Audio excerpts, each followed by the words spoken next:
What's your advice to someone who is lost? The opposite of addiction is connection, and I could never do this thing on my own. I've been working since I was a kid, I just gotta keep my head. That you're responsible for and that your name's attached to, do you feel like that gave you that responsibility to be better than you were? If you believe in yourself a little bit, you'd be surprised what could happen.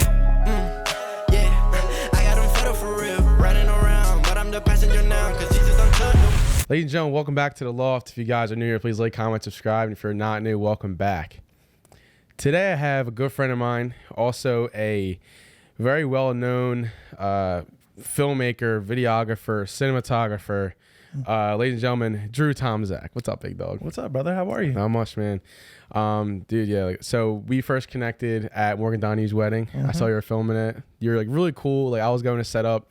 And you were really cool, just like, yo, how do you want me to do this? Is this cool if I put this here? I'm like, yeah, like you're just a good ass dude. And like, we ended up connecting, and I actually wanted to have you on the pod and talk about your journey. I see the content you've been putting out, and you work on music too. And just seeing someone like yourself who is, you know, doing shit like, and it looks good. You know what I mean? For someone who tries shit, someone's a hustler. And your video is really good. And we got Bobby behind the scenes. He has a microphone today. So he has questions for you. I know Bobby. I brought you up to him saying that you're gonna be on the pod. Like, oh fuck yeah, like I'll do it 100%. Yeah. Like, so you have a few film companies, and I want to get into that. But I want to talk to you about like even just like starting your journey and like getting into like knowing that, because you do it full time, right? I don't. No. Yeah, I work for the city full time. Okay. So this is still a side thing, but you know, while I can juggle it, I will. But we're moving towards full time eventually. So so that's like a goal you have. it is a goal. Yeah. Right. So when did you start like getting into like production and videography and cinematography? Yeah. So the video thing started. I started in the music industry. Was doing music videos for local people and stuff like that. And a friend of mine just asked me, "Yo, like, would you film my wedding?" And I was like, yeah, I could try. Like, I'll do my best. Yeah. And I did. And one thing led to another. And here we are, you know, years later, 5 or 6 years later now, and, you know, getting booked all the time. It's still crazy to me, like people reaching out, and it's like a legit business now. Just coming from where we started. But it started from the music and just rolling it into weddings naturally. So yeah. And so you brought your boy with you. Do you work with him too? Yeah. Were you doing the wedding? Was he at Morgan's wedding? Okay. Yeah, I don't know if you guys met or not. He mentioned that. He's like, I don't even know if I like introduced myself. Well, we're boys now. He's off camera, but he works for you, right? I assume. Yeah, my guy Lee. Yeah. Yeah. So you've been getting into the videography, cinematography, and like, how quickly did you find like that was like a passion of yours? Honestly, from day one. So again, I started with music, and I was having other people film my music videos, and I just immediately took just a liking to it. I was like, dude, that's so sick. Like, and I remember having a music video shot for me. Someone else did it. And I was like so impatient waiting for the edit to be done. I was like, dude, I want to see this video so bad. And it finally got sent to me, and then I was just hooked. And I'm like, oh, when are we doing the next one? When are we doing the next one? And it was just like waiting on other people and just on other people's time. I was like, dude, I don't want to wait anymore. So I was like, I'm just going all in. I just bought a bunch of equipment I didn't know how to use, and YouTube Academy, you know, just tutorials, you know, I'm sure. Yeah. And from there, man, it just sparked the passion. That's pretty cool, man. Yeah. So talk about your music a little bit. So what genre of music are you in? Are you I'm a rapper. Rapper? Yeah. I mean, mostly rap, hip hop music. Just was around it. A lot of my friends were already in it, and you know, just rapping on some YouTube beats. And there was a lot of, at the time when I started, you know, early high school days, there was some online competitions. I don't know if you're familiar with like this label. They were called Funk Volume at the time, Team Backpack. Yeah. They really cool competitions that they did, and I just remember being so like competitive with it. Like I just wanted to get in there, and I seen all these submissions online. So that really sparked the passion on that. Yeah. And then, you know, fast forward to now, video definitely overtook it. Right. But the passion's still there. Whenever I feel like dropping something, I just sporadically drop. Just have fun with it. That's it. Yeah. Where'd you go to high school? I went to McDevitt, and then I graduated from PAX, Philadelphia Academy Charter. Okay. You went to college or no?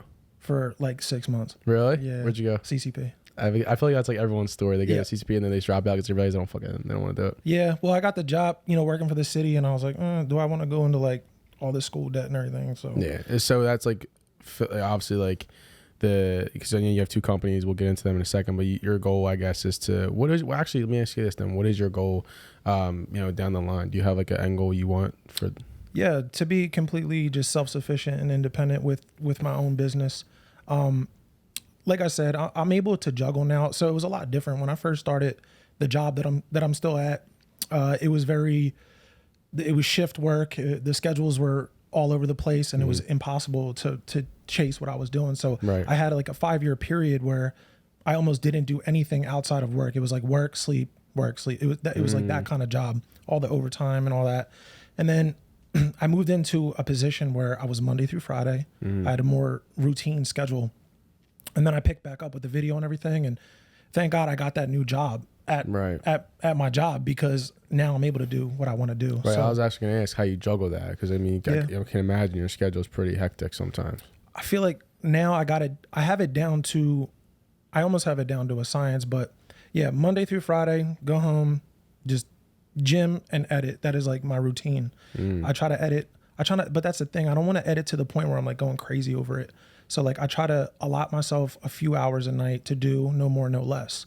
Try to put the phone away, all distractions, get some editing done, and then just pick at it. Because with weddings, I can get backlogged 4 or 5 weddings, especially in like the months of October and stuff like that, when weddings are like really popping. It's like every weekend.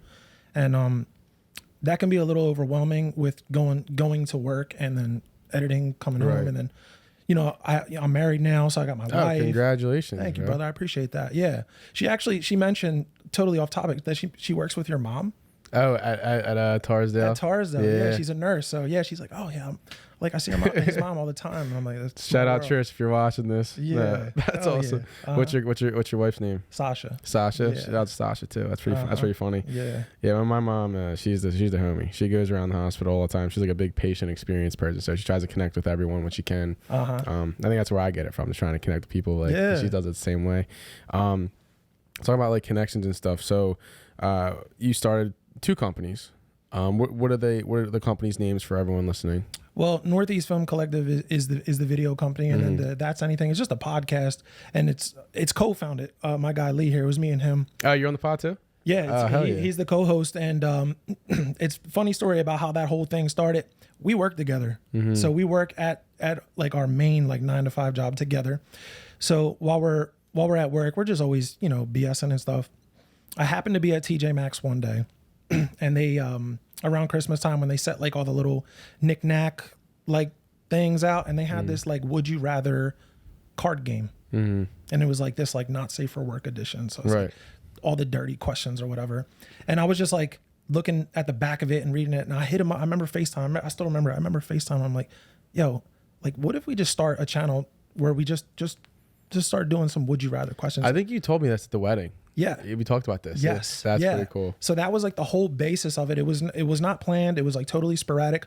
I already had all the equipment just from doing video stuff. I have pretty much everything I needed. So I'm like, let's just do it and just put it up. On TikTok. How are you enjoying it?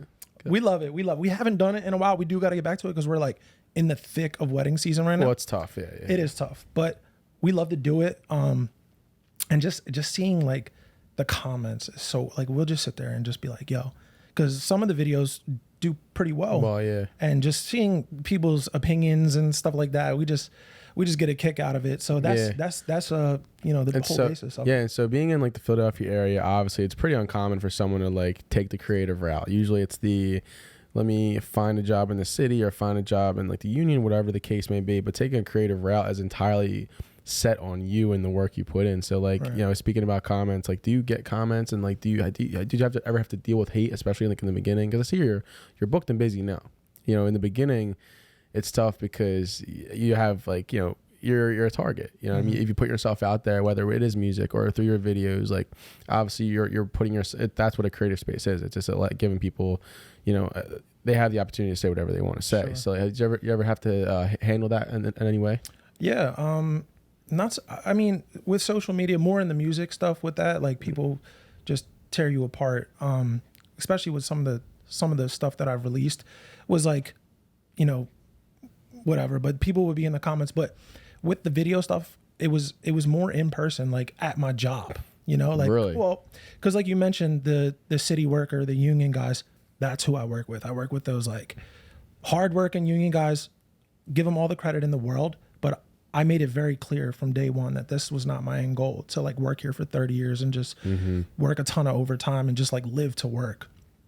And some people didn't take too fondly of that. They thought they still think it's crazy and stuff. But I feel like I prove a lot of people wrong with building what I built outside of my job. So I was always like denying overtime. I was 8 and skate, you know, like I was right out of there at 3:30 and just working on this on the back end, and it's paid off. And so yeah, dealing with hate that way for sure. That's awesome. What do you find like is your true passion right now? Like what are you truly passionate about? Creating, and just I love that I can just, if I feel like making a song, I can go do that. If I feel like making a short little horror skit, I can go do that. If I want to go film a wedding, I can go do that. And just being a 100% self-sufficient in creating whatever I want is my biggest passion, you know? Yeah, and having something like that and having a goal like that, you obviously need a support system. Is there a support system you have in place that really helps you and people that really have helped you along the way? Yeah, starting out with my mom, for sure. She bought me my first camera and she bought me my first computer. And I told her, I remember being in Best Buy and it was an iMac and it was expensive. And she's like, I don't think I can swing it. I'm like, Mom, please, I promise you, if you buy me this computer, I will pay you back. And I still haven't paid her back, but I'm going to pay her back. Coming soon. But we talk about it all the time. I talk to my mom all the time and I tell her, I'm like, you're the reason that I even do this at all. I was like, you bought me that camera, you bought me that computer for Christmas. And look what you've created. I tell her that all the time, and she almost gets like choked up about it. I'm like, it's not that serious yet, but just know I appreciate you, and I'm still going to pay you back for that computer. And it's nice that like, even the both of you are clocking your journey, because I'm on my journey, and as we all are in a way, it's like you kind of have to clock those times, because when you are at the point where it's like no return, where it's like you built this and it's like your life now, like you know, remembering the times where you got your first big wedding gig, or remember the time you made your first song, like those are things you really need to like take into account and acknowledge, because it's all about stepping stones. And like as people who are creative, you're only good as the last thing you've done. Right. So you're always trying to find the next best thing, and like taking over the weddings and doing the wedding scene a lot, and then the skits and your music. Is there anything else you're looking to build on top of that? Anything that you have that you really want to like reach? Well, yeah, quitting my 9-to-5 would be the biggest thing for me right now. That's like my closest goal, quitting the 9-to-5. And I feel, honestly, man, I feel like I really could. But I know it'd be difficult. I have a house and stuff now. You guys know, you know, the mortgage and everything. Married man, got a house. I got a dog, you know, I'm a dog dad. That's a kid in itself right there. Very important to me. And then, you know, just like the stability of having the job that I do have with the benefits and all that adult shit that no one really, you know, but yeah, it's important.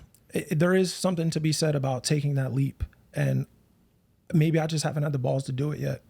But like I said, as I've gotten older, I've started to prioritize things in my life, and maybe I am afraid to do it, but I feel like a change is coming. So, you know, we'll see. Yeah, you seem like a pretty calculated person. I think like there's the risks that are calculated, and there's the risks that are just like, oh, like I have nothing left. Like I have nothing else here for me. Like there's the people that move across the country because they have nothing going on. You have a wife. You are planning on having a family, I assume. Yeah. You have a house right now, and so you know you have people to take care of. People are relying on you. For sure. You know what I mean? For sure. So, you know, let me ask this too. Like when you're in there filming a wedding, what's your favorite part about filming a wedding? My favorite, God. Like what are aspects about a wedding? Because like I said, I have a reason why I asked this question. Okay. But like when it comes to a wedding, because I said the moments are very important to capture. Sure. But when you do successfully capture those moments, like what is a part that you like? What are a few things that you truly love about capturing those moments? Because you're capturing the moment. Yeah. Yeah. I would say my favorite would be all the moments that I get away from where I don't have to go like, thank God I didn't miss that. First kiss, toasts, speeches. Those are I know they're the most important, but they're my least favorite to capture, because if I mess it up, that could screw up everything.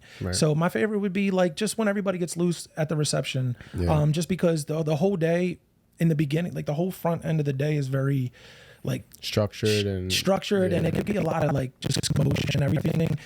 It is structured, but it always runs behind. Like if that makes any sense. Like it's like, oh, we got to be here, here, and here, but it's always like an hour behind. Everybody's rushing. You know, some girl forgets her earring, she got to go back, and now it's like we're waiting. But I guess the biggest like gratification I get out of it is just a story that I'm able to tell, connecting with the couple.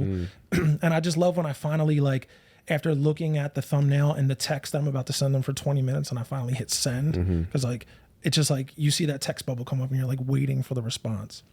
Job's done. When the job's done, and then you see the response come up that they love it, and that's obviously that's the most rewarding part. It's just seeing the reaction to it. Yeah, that's awesome. Yeah. So at the wedding, at Morgan's wedding, this very specific part where they were lighting the candles. Yeah. And I put on the Sky Full of Stars piano acoustic. I specifically remember the moment where they just looked at each other and like hugged each other and like got super emotional, and like that was like the most. Because, you do a lot of weddings and you know, I DJ weddings and stuff too. And it's like you see the moments. But that was the first time I ever truly felt two people connect on such a deep level. Yeah. And that's why I asked that question. Because, like, for me, as like someone who, like, you know, creating that environment, the ambiance, like, I don't know, that was just a beautiful moment. I don't know, with that, you know, they hugged each other for like a 2-minute hug or something like that. Yeah. I thought it was like such a cool moment. Yeah. But going from, you know, the weddings to, you know, the skits and the music, when it comes to outside of work, what do you enjoy outside of work? As of lately, man, just well, I took up golf. Did you? A friend of mine, he took me to the golf course, and I had a lot of fun. Yeah. But yeah, golf, just, you know, going to the gym, things like that. I'm pretty basic, man. I don't really, outside of gym and golf now, nothing. I don't really be doing anything, bro. Yeah. I try to just work on the craft. I'm usually editing and then just spending time with family and stuff like that, doing house stuff. When you started, you had no prior knowledge or experience? No, man. Totally just YouTube. So what got you to you know, take that leap of like buying the equipment and investing in it? You know, what made you do that? Well, my mom had already invested with the computer and the camera, and then it was, okay, where do I go from here? Lenses, upgrading the equipment when the computer's slow as hell. Like when you start getting into like 4K footage, you guys know the rendering and all that. Yeah. It was just more, that's where the passion kicked in. I'm like, you just get like gear happy. You just want to like buy everything. Yeah. I'm like, dude, I need a tripod. I need lights. I need all this stuff. And it was just like, that was just jumping in blindly, just buying everything and learning it as I go. So that's really. Yeah. Like I said, I always say this too. Like when people, cause a lot of times someone will see success and they just think that it just happens. Right. And it doesn't, you know, like for example, like my first podcast episode, I took a picture of my first setup, and it was like one camera, a ring light, and like, you know, I used like a lamp in the background with like a picture frame to shoot the light up, thinking that was going to do anything as like a background light. And like, it didn't look great, but I loved it. And now it grew to this. And like, I think the thing that people can take from your journey is that, you know, because like when I first met you, like you guys were official. Like you have a great team behind you. You guys set up the microphones properly. The cameras. You all had different, you know, positions you were in, and you captured everything. And it's like, it doesn't start that way. No. And the one thing I always say is like, the first thing that happens is you get curious, then you ask questions. Your questions get solved, and then you have solutions, and your solutions get applied to what you're doing, and that's what creates the evolution. In your evolution that you're currently going through, where do you see yourself in like 10, 15 years? Independent. Yeah, totally independent. Possibly having a studio like that's not my basement, you know, because that's where it is. I mean, it's in the basement, man. It's in the house. My podcast is in the basement. Yeah, fucking right. And there's something to be said about having your own space, like to like get in the car and drive to, like even like, you know, like during like COVID and not being like at work all the time, even though we kind of were, but getting something about routine, just getting in your car and going somewhere. I would love to have just like my own studio space away from my home, and like to just go to work, you know what I mean? And just doing my own thing. That's pretty cool. What did you do during COVID? I imagine everything shut down. I learned how to cut my hair. Did you? I learned how to cut my own hair. So like part-time barber now? Part-time barber. Yeah. So yeah, similar to the journey with music and everything. When I first started making music, I was relying on people to record me. Eventually, I was like, I don't need anybody to record me. I'm going to learn how to do this myself. So then I took up like the audio thing, learned how to record and make my own music, started producing my own stuff. Video, needed music videos, relied on people to do music videos, didn't want to rely on people anymore, learned how to do music videos myself. That's how I learned how to do video. Barbers during COVID shut down. Everybody knows, everybody was woofing for all that time. And then when they came back, they wanted to bump their prices to like $100 a cut. I'm like, that is not sustainable. No, that's ridiculous. No. So I was like, you know what? During COVID, I had all this time. Nobody was going nowhere. I'm going to take these clippers. I'm going to go for it. And I chopped my shit the first 10 times, but I feel as though I'm pretty good now. So that's something I took up during COVID. That's pretty cool. Yeah. So is there anything like outside of work, like in turn, I can imagine you listen to podcasts, or do you like, is there anything you like to like not so much the film and stuff, because that's a whole different conversation. Like when it comes to like how you go about life, is there anything that you like to watch or listen to that really helps you keep yourself know, present? Lo-fi hip hop. I don't know if you're familiar with the genre. Yeah. You know, that long running YouTube channel, the live channel of the girl at the desk with the cat. I listen to that. I want to say like 90% of my day. Really? It's my background music. I always have it on my Alexa in my kitchen. It's literally on the lo-fi station all day long. And I don't watch much. I don't watch TV at all. If I watch anything, it's YouTube. I find myself watching I'm like real big on like crime documentaries. Just heavy on like the true crime pod and shit too. Right? Not like I'm weird, bro. Like I'll watch like raw interrogation videos. Like, it's weird. I have like this weird, like I just enjoy the science behind an interrogation and how cops can get people to break. It's just like this whole weird, maybe I picked that up during COVID. I don't know. My whole YouTube algorithm is like interrogations and lo-fi hip hop. Yeah, I used to be obsessed with, it's going to sound crazy before I say this, just preface this. I used to be obsessed with watching anything on 9/11. Oh, bro, me too. I went all the documentaries, all the videos. I was obsessed. Yeah, my TikTok. If I go through my TikTok, I guarantee you I'll see like an alternate angle of it that I've never seen before. Like my algorithm is crazy. People probably think I'm a serial killer, bro. Yeah. People are into that shit, man. I like the. I can't remember. I used to watch a lot of the Netflix documentaries, the crime documentaries. They were pretty good too. For sure. What do you think you like about that so much? I feel like in my next life I'm gonna be like a detective or something. Yeah. Maybe it's just like the joy in the hunt and just like trying to catch people doing crazy. People are crazy, man. And just the backstory of it all. I'm just so interested. Like a 25-minute interrogation video feels like 5 minutes to me. Yeah. And in the world of short form content, I can sit and watch those for hours. Right. And it's weird, man. I get like weirdly obsessed with it. But like you said, a lot of people do. That's why Netflix crime documentaries do so well. That's why they constantly put new ones out. Right. People love it. People are fascinated. And speaking of things that you like to enjoy, like, do you value, like I said, it's a weird question, but I'm just curious. Do you value like alone time? Yeah, absolutely. Like winding down. Like, how do you wind down? I sit in my car usually. Yeah, I have a minute to myself. Like I come home from work, I go to the gym. When I come home from the gym, I usually sit outside. I got lo-fi on usually, or I'm either watching a video or listening to lo-fi, and I just have maybe 15 minutes to myself. I just kind of unwind in the car before I get in the house. Yeah, and that's how I. Then throughout your creative journey, is there any like type of not mantra, but is there anything you kind of live by that you kind of tell yourself every day? Like, is there anything that like you picked up along the way that like really resonated with you, whether it's like a phrase or a saying or like a mindset? That's a good question. I don't know if there's any one phrase that I live by.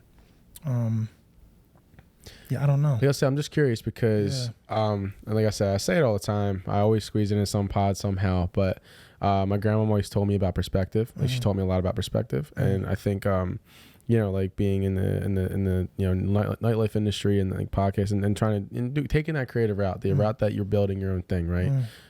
There's a lot that goes into it in terms of like how you treat others and how you also see yourself and how you see everyone else around you. And my mindset, it was so interesting because I used to think that I belonged in LA. Like I lived there for 6 months for an internship, and I was like, I just thought that if I'm not back here by the time I'm 25, that I'm a failure. I'm 26 now, and I have, my life is completely different than it was when I was 19. And so I remember I was struggling with it a lot because I'm like, oh, like, I need to be here, and I never really cherished what I had around me, whether it's people. I was never present. I never was. And my grandma told me, when you change the way you look at things, the things you look at change. And then it's all about perspective and how you see the world. And I think that the second she told me that, I really started to take in everything around me. And I think that really led to other opportunities, and like, I guess like stuff like that, where it really molds who you become. And I think it really helps you, like, you know, just pick up on the things around you and finding what you want and finding your lane. How long did it take you to realize that, you know, the cinematography, videography, and that lane? How long did it take you to realize that's what you really wanted? It was instant, to be honest. The second I picked it up, it was, like I said, the passion was just instant. You know, and it's from then to now, it hasn't died. And even with the music it's still a passion of mine, but it doesn't stick the way the cinematography and video does. Let me ask why. What makes videography stick so much to you? I don't even know if that's a question I can answer. It's just like, I've done it multiple times and I still do it to this day. I will sit there and try to make a song or something, and I find myself quickly just getting distracted or losing myself in it. Right. Whenever I'm editing a video or doing anything video related, that doesn't happen. So I guess it just naturally I veered more towards it. But I still love music equally. It's this love-hate thing, because whenever I sit there and I just get frustrated, like trying to make something. Well, music is based off of feeling, and I think you have to feel it. You have to be like in that mood and that like groove to put something together. 100%. Like a lot of songs happen they happen naturally and organically and sporadic. Yeah, you know? well, I'll try to record and I'll be in the headphones like this and I hear everything. And you have a beat and you just hit the space bar and you're just going back and forth. And then like my dog will bark at a car and then I lose it. Like I hear it, I'm like, I'm done. Yeah. And then I go upstairs, I like make some food and I just don't get back to it. Yeah. Whereas like editing is just different. I don't lose. I'm not listening to myself through a microphone, so the distraction isn't there. It's like all canceled out. Yeah. But what does your wife think of your journey? She loves it. What's great about her, she's very supportive, but her biggest asset or attribute is when I'm in it, she doesn't like bother me, you know, like she lets me have my space. Whereas I've been in situations where that wasn't the case, and I found myself just having these hiatuses, you know, a few years at a time, just people just up my ass, is not letting me do what I do. She lets me, and that's the beauty in it. Maybe that's why we're married. Yeah. You know what I mean? But that's why I locked it down. She's great, man. She really is. You mentioned LA. I was curious, like, what did you think of LA when you were out there? So I was there in 2019 before COVID, and I thought it was great. I was young, and I saw I go on Hollywood Boulevard. I mean, granted, it smells like piss and there's homeless people all over the place, but there are glamorous parts of LA that I was in. Like I did a few like mansion parties. I worked at a few, and like you see the upscale people. You meet, you get in touch with a lot of important people and meet them. And I was there for a short time, so I didn't really get to do that. But I thought it was cool.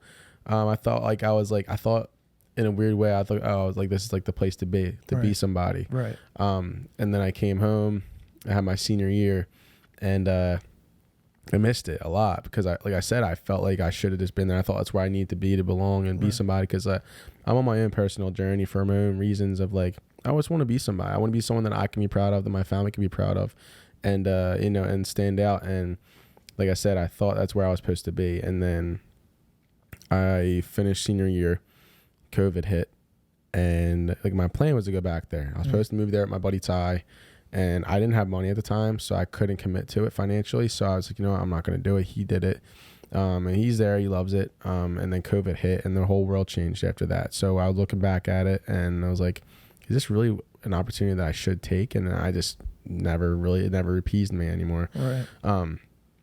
And I would ask people constantly, like my friend like Laura lived there, and I was like, what do you think? She's like, honestly, it's not, I don't like being there. Like a lot of people, like, I watch people on YouTube too, and they all say the same thing. I'm like, maybe like I'm okay. And then it's so weird. I always say this too, like as like a part of like my story, my journey is like in 2020, during COVID, I lost all my DJ gigs. I lost, everything. And I was down the shore all the time drinking and like, didn't really care about anything. And, still like a breakup, whatever. And then end of around November of November, December of 2020, I came home and my sister asked me to do a song for her, make her a song. I got back into music and like I did a song and I showed her. She loved it.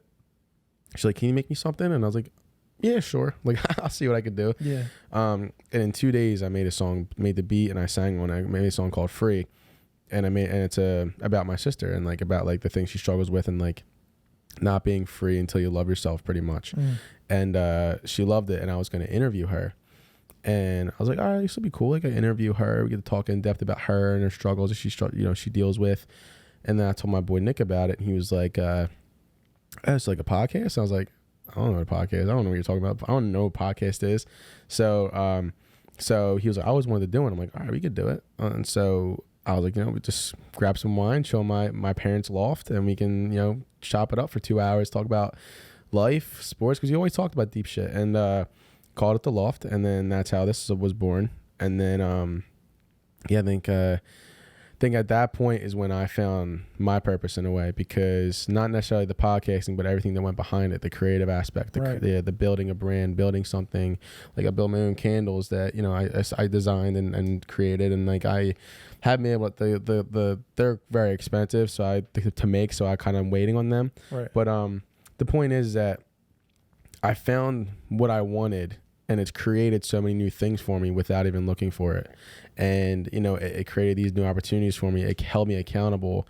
And then I had someone tell me that they fall asleep to it. And then you're like, oh shit, like this is actually kind of meaning stuff to people. Yeah. You know what I mean? So it's like, I feel like then LA became an afterthought at that point. Right. So you're like, you realize that, you find what you're looking for when you're not looking for it, and taking a chance and making a song for your sister, and then getting curious about interviewing her. Right. Someone sees that and then brings something up to you that you would have never thought of. You know what I mean? So it's like, I don't know. I think that, kind of getting back to what we were talking about is that like that sparked pretty much everything. And like, and I wouldn't have been like that if I thought I had to be somewhere when I realized that it was all right in front of me. My own sister got me into this, and my own friend Nick got me into this, so like that taught me everything I needed to know about perspective and not having to be somewhere that I may not have ever fit in. I might not have even been myself there. Right. Instead, here I met Megan Cohn through the Grace Project through my podcast. Now I run a nonprofit with her, and then now I met my buddy Dumphy. Now we're running a tailgate together, and then the DJing stuff. So you start to like really start to build relationships, and like I don't know, like I said, it was a long answer, but long answer is that LA was great, but life took a turn from COVID, and I realized that I didn't need it, and everything that I had was in front of me, and why not learn and teach myself how to do these things like you do, and be able to build something that I have in front of me that can eventually scale to somewhere outside of here. You know what I mean? Yeah, that's amazing, man. It's almost like you fell into it on accident, almost. Complete accident. Yeah, that's amazing. Yeah, I didn't know what a podcast was. I didn't know how to really produce. I just dug deep and did it. And like the song kind of poured out of me, like you kind of hit on before. Like it literally poured out of me. Like, and like remember like writing the lyrics about my sister and the things that she struggled with. Like you kind of get emotional thinking about it, and like being able to create emotion and create like you said, create a story and like paint a picture and create emotion. Is that something that you like to do as well? Is like, like you always like to invoke emotion? Absolutely. And being a podcast host is a crazy thing, right? Like you're very good at it, number one, and you have this unique ability to be curious, and I feel like that's a superpower. Being able to hold a conversation with someone that you've only met me one time, and like literally we spoke for 15 minutes at an event, and here you are asking me, all these questions and being curious. And I find that so interesting whenever I watch podcast hosts like the Joe Rogans of the world. Like to be able to speak to somebody who's an astronaut and then be able to speak to like a regular person or like Cheech and Chong, like total opposite ends of the spectrum. It's what it is, bro. My biggest thing is I've really started to find the reason why I do this podcast, and the reason always is why. I like to know people's why. You could be an MMA fighter, you could be a videographer, you could be a musician, you could be whatever you want to be, but why are you doing it? And I guess that's my question to you is why are you doing this? Because I love it, man. It really, I know it's a simple answer, and it's a difficult question for me to answer just because I kind of fell into it similar to you. And I just, as time went on, I've just grown to love it. Yeah. Like never in my life when I first picked up a camera did I think I was going to be filming weddings or even have a company that specializes in wedding films. Yeah. It was something that totally happened on accident. Yeah. And just growing into it. I think also a huge key component that I hope everyone who like watches and listens can really take is like, because I learned this firsthand. I'm never attached to the outcome, right? In anything I do, I'm really not. Like, I don't care how many views an episode gets. I don't care how many likes a post gets. I don't give a shit. If you love it and enjoy it, those questions come so naturally to you. Like yourself, you're filming. This audio sounded shitty this time. How do I do that? Oh, I buy a new lav mic, or because like when you love something, you're not in it for the money.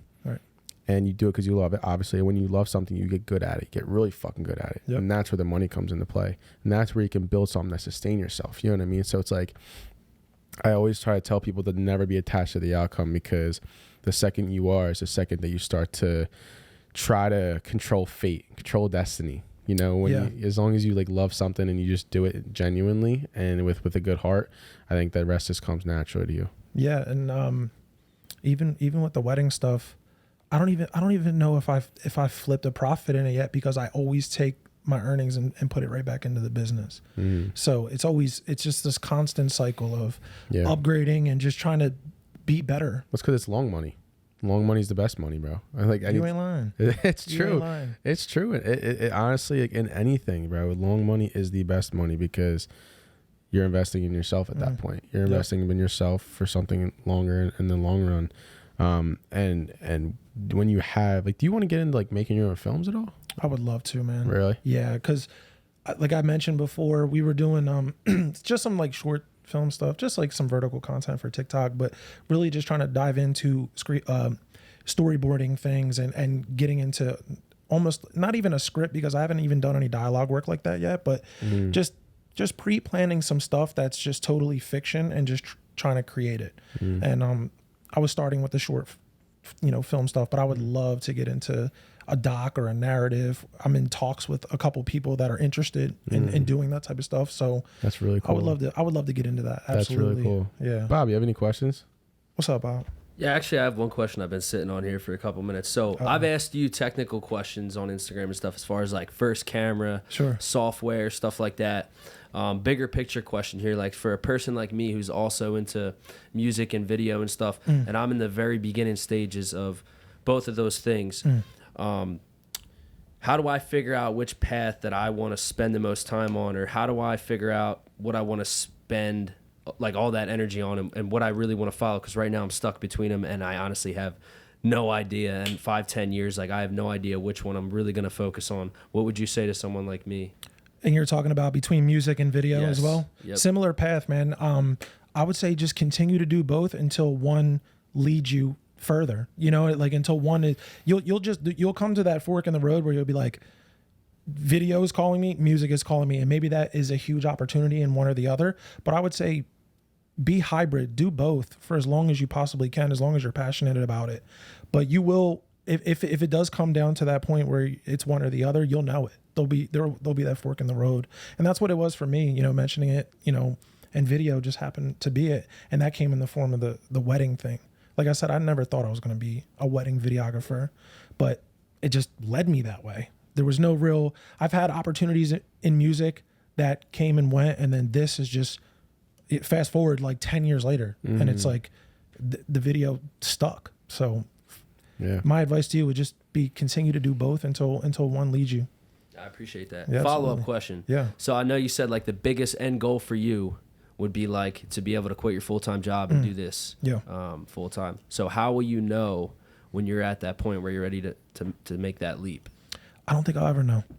I don't think there's going to ever be a moment where it's like, yeah, it's time. It's just doing it, just making the leap and just hoping for the best. I truly believe that I could do it right now. I really do believe that. I feel like there's a certain fire that gets under your ass when you make a decision where you can't look back, right? It's like do or die type thing. If I leave my job and I do video full time, I know like, okay, this is my living now. But then getting to the whole like doing it for the money thing. So you're in this weird situation where it's like you kind of are doing it for the money now. Right. So it's like if I go full time with the video, it's like, am I going to hate it now because it's my job? Now I feel like I can do it and I'm passionate about it because I don't rely on it to live. Right. The second I feel like I'm living off of it and I'm like fighting for the next job, I feel like I might end up like disliking it. Right. So I think what happens though too is that, you know, you get to a point where we're all creatures of survival. So I think we naturally find ways to grow it, because there are times where you can get stagnant. Sure. And you can get complacent with where you're at, you know, but there also comes a point where it's like, hey, like, am I going to do this forever? Or am I going to quit? What am I going to, that happened to me with DJing. Actually, I was doing it. And I was doing it for, what's it called? Every now and then. I'll do private events every now and then. I'll do patio acts on Fridays and Sundays. I thought that was great. And then I was like, you know what, what's my end goal here? Like, do I want to be like a Northeast DJ forever? Like, do I really? And my answer was no. And so I had my buddy DJ Nine on the podcast. I was asking him about it. And I was like, listen, man, like, I'm really stuck like here with what he's like, dude, you just need to decide if you want to go all in or not. Right. Bought two mixers and got, you know, continue to teach myself how to play and just evolve my music, evolve who I am as a brand and as a DJ. And, yeah, it's got me to this point where now I'm playing all over the city, you know, thankfully because of amazing relationships that I have and my ability to hold a crowd and being able to market it well for Bobby to film it and, you know, Chris to be there and people to really support me. And it's like, I just got asked to play in Vegas on Friday. What? Yeah. My buddy Jason is texting me, asked me to play in Vegas in October. Wow. I didn't tell anyone yet, but. Well, I appreciate you for telling me first. Working on it. Yeah. So it's crazy how like in a year things can change. And when did you start to really notice a change in you and your career? The second I switched departments at my job, man, it took off. Like the second where I gave myself time to do it, betting on myself, because at my job, the department that I left was the department that everybody makes all the money in.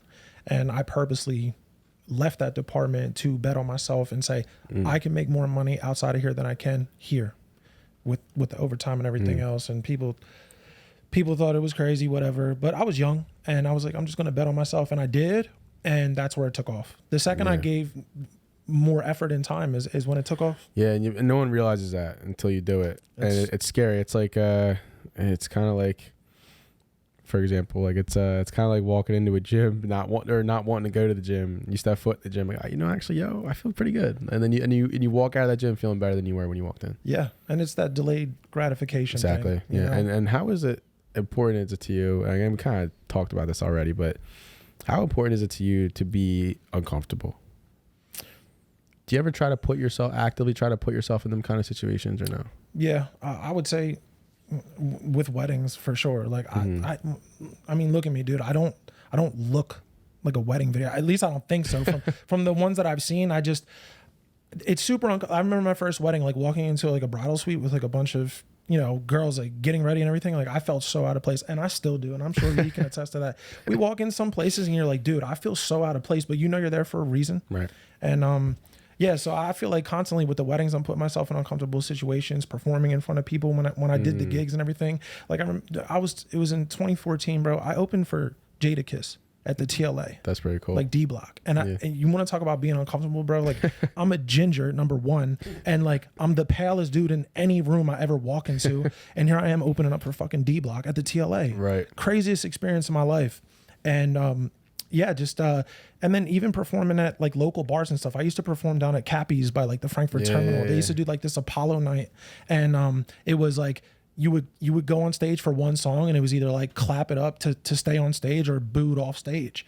And I remember going there just like climbing on shit and just trying to make an impression. And I always got clapped to stay on, and that was for sure the start of like just being uncomfortable. So I would say since the music thing, I've been, I guess, striving to be uncomfortable. Right. You know? Is there anything specific you taken from those experiences that you applied to everything else in your life? Yeah. Like I used to care so much about what people think. Like, it's ironic I'm wearing a hat. I was debating on, I'm like, do I wear a fucking hat or not? Dude, I used to hate going outside without a hat on because of my hair, dude. I was so self-conscious about my red hair, dude. It was like my biggest, I was just so self-conscious about it. And then I just owned it, and it just kind of became part of like the brand, I guess you could say. And it's funny. It's just ironic that I'm wearing a hat now, but yeah. And then just like with the music and just being like the only white dude in a lot of these places and shit, and then just looking the way I look, and just since then, just striving to, you know. In your perspective, if you change your perspective on that, I think that you have a real chance to stand out. I think that can change a lot for you, and 100%. That goes with anything. What's some advice you would give to someone who's like, oh man, like I found a real passion in whatever they're doing, and they want to take the leap, and they want to pursue it, but they're nervous to do it, or they're afraid what people are going to think. What's some advice you give to them? It's the most basic advice I can give, and you hear it all the time. It's just to just do it. You have to just continue to do it. There's really no better advice. Everybody's looking for like this magic spell on why they shouldn't do something. It's simply, if you're interested, go for it. You just have to go for it. It's that simple. Yeah, go for it. And then I think, like I said before, you ask questions, your questions get answered, they create solutions. And absolutely. Drew, I appreciate you coming on. I appreciate you, it's a great podcast, great episode. Thank you. I appreciate you for hanging out, man. And I hope you guys enjoyed this episode. Where can they find you on social media? You know, what companies, your podcast, I talk about your podcast. Where can they find you on the podcast? Where can they find your company if they want to book you? And where can they find you, your personal? Yeah, so the wedding company is at NE Film Co, NE Film Co, and then it's nefilmco.com for the website to book us for weddings and to check out our latest films. For our podcast, it's at That's Anything, NETHING. That's a play on North anything, because that's a phrase that he always says, like, oh, that's anything. Like he'll just be like, and then we're like, dude, that works. Like that works. That's a solid name. Yeah, that's anything. I like it. And my personal page is just at Drew, IMDR3W. Love that. That's my personal. Listen, thanks for coming on, brother. I appreciate you giving me your time. Thanks for hanging out today.